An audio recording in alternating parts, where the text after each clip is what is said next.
Hey friends, this is Bobby Shanks with Shanks Realty Group, and this is another episode of Kitchen Talk. So today I have a really fun topic. I have a special guest with me, Marina Riley. the lovely Miss Marina Riley, and she is a brand new realtor. And I thought it would be fun to have you come on to inspire other people who are thinking about a real estate career, and you're super young. I only wish I could have started my real estate career when I was your age. And I want to show people that no matter what your age or what your background is, real estate is a fantastic career for self-fulfillment, scheduling flexibility, certainly financially, and it's just a great career path. So we did a few appointments together. Yes. Like job shadowing. And we went to this property. Mm-hmm. It was non-conforming. Yes. And what non-conforming means is this house wasn't your typical residential home sale. It had other stuff. What was the other stuff? So it had a small business running out of it, out of a 40 by 40 barn. It was a dump truck business that was family owned. And now that the head of the family, I want to call it, passed away, they were like, well, we can't keep up this property. It's time for us to sell it. And they had a set idea of who they wanted to sell it to, or who they knew it would sell to, how much they wanted for it. And the whole process of getting to the reality of where they stood with their property was a very slow step-by-step process.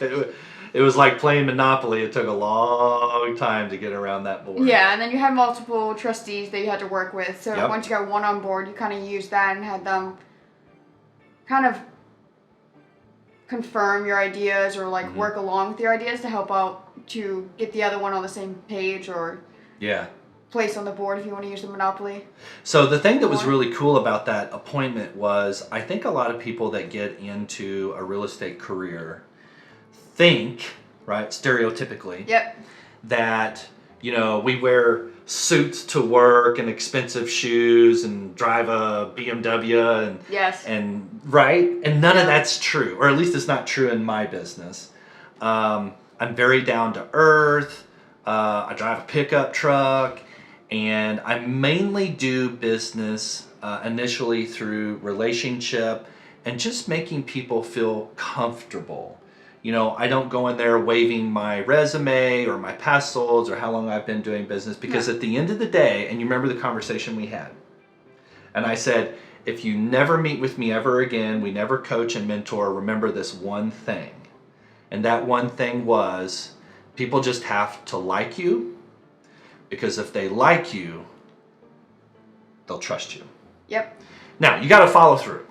Right? Oh, yeah. You got to. There's got to be some substance there. You have to know what you're doing, and I think that meeting went well. We'll see what happens. No commitments were made that day. That's okay. You don't always close a deal per se on the first meeting.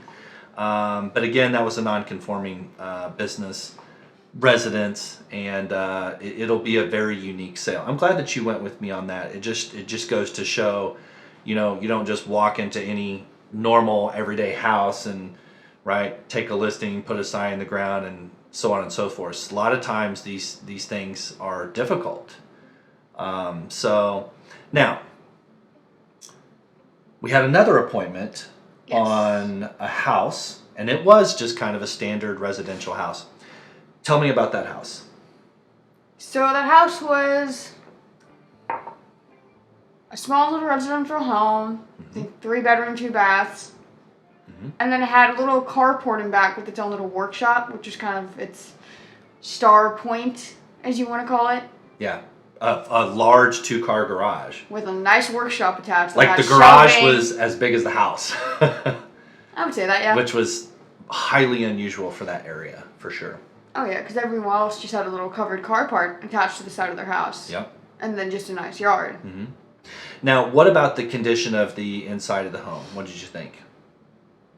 For them buying it and then like in the process of flipping it when we came in, the condition wasn't bad. It was honestly really well kept. Like there were a few minor issues that they had with like flooding, and they fixed it. And then it was just more of how do we continue on with the problem, like this old bathroom that we tore down, we don't know how to approach it forward from here, and kind of going on past, they've reached this like halfway point where they've gotten what they know they needed done, and now they need to work on what could they do to make a possible profit or to make at least even with it. Yeah, absolutely. I find that a lot of times my favorite time to be interviewed to list and sell a home is before the home is actually ready to go on the market, because and I flip it in my head. So I'm being interviewed for likability and professionalism and expertise and experience. But on the other side, I'm interviewing the home. Does that make sense? Slightly. Yeah. So I'm looking at the home and I'm asking the seller questions about the home. So that's like the reverse interview. And I'm looking at things like, well, Mr. or Mrs. Seller, maybe instead of paneling right here, we need drywall. And over here, remember the bathroom where they are working on the bathroom, you know, should you go ahead and reinstall a new shower, or should we just leave it a half bath? And you see what I mean? I'm just like reverse interviewing.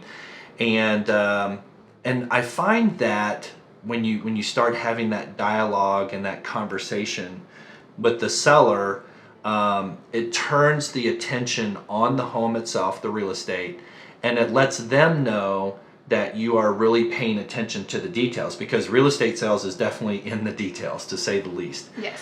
And I felt really good walking out of there that day, and the seller had a good list of things to do. And then we came back to the office. Yep. Right? We did. And what did we do then?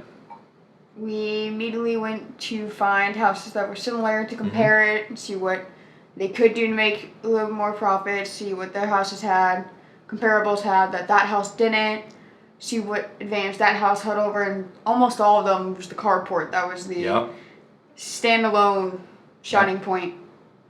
Yeah, it was interesting on that house because there were still enough things inside the house that lended itself to not being the highest property to be sold. Yep. But compared to all of the other properties that sold for significantly more, like almost none of them had a garage.